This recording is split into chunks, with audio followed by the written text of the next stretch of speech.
రైట్గా గద్దెనెక్కిన సమ్మక్క చిలకలగుట్ట నుంచి మేడారం చేరుకున్న వరాల తల్లి వనంలో గురువారం రాత్రి ఆవిష్కృతమైన అపూర్వ ఘట్టం.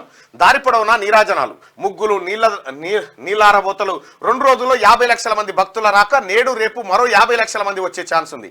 ఒక దిక్కు కొమ్ము బూరల మోతలు, డప్పు చప్పుళ్ళు, మరో దిక్కు శివసత్తుల పూనకాలు, ఎదుర్కోళ్లు. జనమంతా పబ్బతి పట్టంగా, వనమంతా ముగ్గులు మెరవంగా వరాల తల్లి సమ్మక్క చిలకలగుట్టను వదిలి మేడారం గద్దె మీదకి చేరింది. ఇప్పటికే కన్నెపల్లి నుంచి సారలమ్మ, కొండాయి నుంచి గోవిందరాజు, పునుగొండ నుంచి పగిడిద్దరాజు గద్దెల మీకు చేరుకున్నారు. 4 రోజుల మేడారం మహాజాతరలో కీలక ఘట్టమైన సమ్మక్క రాక గురువారం రాత్రి ఆవిష్కృతమైంది. చిలకలగుట్ట నుంచి కుంకుమభరణి రూపంలో సమ్మక్క తల్లిని ప్రధాన పూజారి కొక్కెర కృష్ణయ్య తోడుకొని రాగా, దారి పొడవునా మహిళలు ముగ్గులు వేసి నీళ్లారబోసి స్వాగతం పలికారు. అమ్మ మీదికి పసుపు కుంకుమలు జల్లుతూ సిగమూగారు. రాత్రి 9:28 మేడారం గద్దె మీద సమ్మక్క కొలువు తీరింది. వనదేవతలంతా గద్దెల మీదకి చేరుకోవడంతో మొక్కులు చెల్లించుకునేందుకు భక్తులు భారీగా తరలి వస్తున్నారు. పూర్తి వివరాలు 4-5 పేజీల్లో మీకు అందిస్తా ఉంది. సమ్మక్క రాక గుర్తుగా AK-47 గాల్లోకి ఫైరింగ్ చేస్తున్న ములుగు ఎస్పీ శబరీష్ అంటూ ఒక వార్తను చూస్తాను. సమ్మక్క చిలకలగుట్ట నుంచి సమ్మక్క తల్లిని తోడుకొని వస్తున్న పూజారులంటూ ఒక వార్త. ఇక్కడ ఏది తుపాకీ సప్పులకు సంబంధించి శబ్దాలు ఉంటాయి. దయచేసి ఎవరైనా ఇబ్బంది ఉంటే అవి చూడకండి.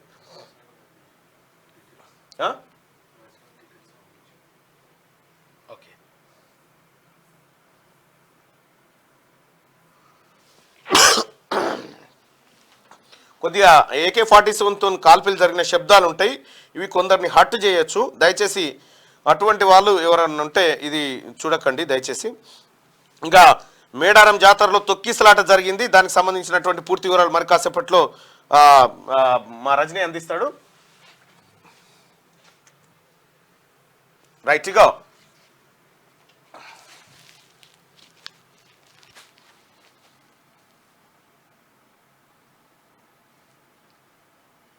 రైట్ మీకు సౌండ్ తీసేసిన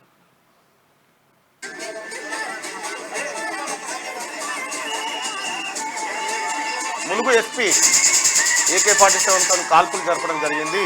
సమ్మక్క రాకను ఆహ్వానిస్తూ జరిపేటువంటి కాల్పులు ఆనవాయితీగా జరుగుతూ ఉంది గత కొంతకాలంగా. సో ఇది సమ్మక్క సారక్కకు సంబంధించి. అయితే సమ్మక్క సారక్క జాతరలో తొక్కిసలాట జరిగింది. తొక్కిసలాటకు సంబంధించినటువంటి గలాటాలో పలువురు గాయపడ్డట్టుగా తెలుస్తూ ఉంది. దీనికి సంబంధించినటువంటి మరింత సమాచారాన్ని రజనీని అడిగి తెలుసుకునేటువంటి ప్రయత్నం చేద్దాం.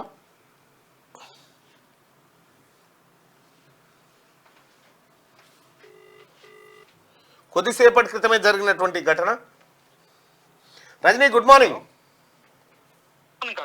రైట్, ఏం జరిగింది? సమ్మక్క సారక్క జాతరలో ఏదో తొక్కిసలాట జరిగినట్టుగా తెలుస్తా ఉంది. ఏం జరిగింది ఇంతకీ? ఏమైనా ప్రమాదం జరిగిందా? సో ఈ రోజు అంటే తల్ల దర్శనానికి లక్షలాది మంది భక్తులు తరలి వస్తున్నారు. నిన్న రాత్రి సమయంలో సమ్మక్క తల్లిని గద్దెకు తీసుకొచ్చేటువంటి సందర్భం కావచ్చు, లేదా సమ్మక్కకు మొక్కులు సమ్మక్క, సారలమ్మ, పగిడిద్దరాజు, గోవిందరాజులు ఇప్పుడు 4 కూడా గద్దెలపై కొలువై ఉన్నారు కాబట్టి సో వీరందరికీ కూడా మొక్కులు చెల్లించేందుకోసం లక్షలాది మంది భక్తులు మేడారం చేరుకున్నారు. సో ఈ రోజు ఉదయం నుంచి కూడా ఇంకా భారీగా వివిధ రాష్ట్రాలు, ఛత్తీస్గఢ్ కావచ్చు, మహారాష్ట్ర, తెలంగాణ, ఆంధ్రప్రదేశ్ రాష్ట్రాల నుంచి తరలి వస్తున్నారు. ఈ నేపథ్యంలో జనరల్ గా ఎట్లా ఉంటుందంటే మనకు మేడారం జాతర టైంలో ఈ ఎవరైతే ఆ సమ్మక్క సారలమ్మలకు సంబంధించినటువంటి మన శివసత్తులుగా చెప్తా ఉంటారు వీళ్ళు. సో వారు ప్రత్యేకంగా మొక్కులు చెల్లించుకునేటువంటి ఒక సందర్భం ఉంటుంది. అది హిజ్రాల రూపంలో వాళ్ళు మొక్కులు చెల్లిస్తూ ఉంటారు. అయితే అక్కడ ఉన్నటువంటి సందర్భంలో హిజ్రాలకు, అదేవిధంగా ఈ కోయ సామాజిక వర్గానికి, సమ్మక్క తల్లిని తీసుకొచ్చేటువంటి సామాజిక వర్గాల మధ్య కొంత ఘర్షణపూర్వక వాతావరణం చెలరేగింది గద్దెల వద్ద. సో అక్కడ కొద్దిసేపు తొక్కిసలాట జరిగింది. ఆ తొక్కిసలాట దాదాపు 10 మంది వరకు తీవ్రంగా గాయపడుతుంది. అందులో 2 పరిస్థితి విషమంగా ఉన్నట్టుగా తెలుస్తుంది. సో ఈ 10 మందిని అయితే ప్రస్తుతానికి ఆసుపత్రికి తరలించారు. ఇద్దరు పరిస్థితి విషమంగా ఉంది. మరి ఎట్లా ఉంటుంది ఏందని చూడాలి. సో ప్రస్తుతం వాళ్ళందరినీ కూడా వరంగల్ ఎంజిఎం తరలిస్తున్నట్లుగా సమాచారం ఉంది. కాక రైట్, ఇప్పుడు సమ్మక్క సారలమ్మ జాతరకు సంబంధించి వాళ్ళ ముఖ్యమంత్రి కూడా హాజరు కాబోతా ఉన్నారు. ముఖ్యమంత్రి పర్యటన వివరాలైంది. ముఖ్యమంత్రితో పాటు ముఖ్యమంత్రి, అదేవిధంగా రాష్ట్ర గవర్నర్ తమిళిసై ఇద్దరు కూడా తల్లుల దర్శనానికి రాబోతా ఉన్నారు. ఉదయం 10:10 సుమారులో ముఖ్యమంత్రి పర్యటన ఉంటుంది. 2 గంటల కల్లా ముఖ్యమంత్రి పర్యటన పూర్తవుతుంది. అంతకంటే ముందే 9 గంటలకి మరి కాసేపట్లో గవర్నర్ రాబోతా ఉన్నారు.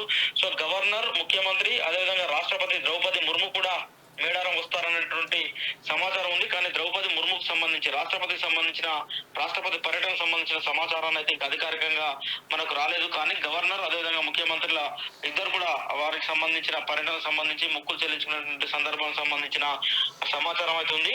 సో ముఖ్యమంత్రి అయితే 2 గంటలకు తిరిగి మళ్ళీ బయలుదేరుతారు. గవర్నర్ గారు అయితే 12 నుంచి 1 గంట మధ్యలో తిరిగి వెళ్తారు. సో గవర్నర్ అదేవిధంగా ముఖ్యమంత్రి పర్యటన నేపథ్యంలో ములుగులు ఇప్పటికీ, ఎందుకంటే లక్షలాది మంది భక్తులు జనరల్ గా ఎప్పుడు కూడా మనకు సమ్మక్క సారలమ్మ జాతర ఎప్పుడు జరిగినా కూడా 1 కోటి మందికి పైగా భక్తులు వస్తారనేటువంటి ఒక అంచనా ఉంటుంది.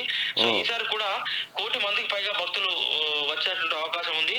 ఎస్పెషల్లీ ఈ రోజు శుక్రవారం. సో రేపు కూడా తల్లులు గద్దెల వద్దనే ఉంటారు. రేపు సాయంత్రం 5 గంటలకు వనప్రవేశం చేస్తారు కాబట్టి సో ఈ రోజు రేపు కూడా భారీగా భక్తులతో పాటు వివిఐపీలు కూడా దర్శనం రాబోతా ఉన్నారు. రాష్ట్ర మంత్రులు, ముఖ్యమంత్రి, గవర్నర్, సో వీళ్ళందరి పర్యటన కూడా ఈ రోజే ఉంటుంది. సో దానికి సంబంధించిన ఏర్పాట్లను కూడా అధికారులు పూర్తి చేశారు. హెలికాప్టర్ లో పర్యటన ఉంటుంది కాబట్టి పెద్దగా రోడ్డు మార్గంగా ఇబ్బంది ఉండకపోవచ్చు. హెలికాప్టర్ లో ముఖ్యమంత్రి, గవర్నర్ వచ్చిన తర్వాత హెలిప్యాడ్ నుంచి నేరుగా గద్దెల వద్దకు తీసుకెళ్తారు. గద్దెల వద్ద మొక్కులు చెల్లించుకున్న తర్వాత సో ముఖ్యమంత్రి తన ఎత్తు బంగారాన్ని అమ్మవార్లకు సమర్పించి, ముఖ్యమంత్రి గాని గవర్నర్ గాని వారి ఎత్తు బంగారాన్ని అమ్మవార్లకు సమర్పించిన తర్వాత అమ్మవార్లను దర్శించుకొని మరి మీడియాతో మాట్లాడతారా లేదా అని ఇంకా మనకు క్లారిటీ రాలేదు. కానీ ఆ తర్వాత తిరిగి 2 గంటలకైతే హెలిప్యాడ్ వద్దకు చేరుకొని తిరిగి హైదరాబాద్ చేరుకుంటారనే సమాచారం ఉంది. నిన్న కిషన్ రెడ్డి గారి పర్యటన, కేంద్ర మంత్రి కిషన్ రెడ్డి గారు ఒక మాట స్పష్టంగా చెప్పినట్టుగా కనిపిస్తా ఉంది. అసలు జాతీయ స్థాయి గుర్తింపు ఈ జాతరకు ఇవ్వలేమని ఆయన స్పష్టంగా చెప్పినట్టు తెలుస్తా ఉంది. ఇది నిజమేనా? ఎంతవరకు నిజం? 100% నిన్న కిషన్ రెడ్డి వచ్చారు. సో కిషన్ రెడ్డి అమ్మవార్లకు మొక్కులు చెల్లించుకున్నారు.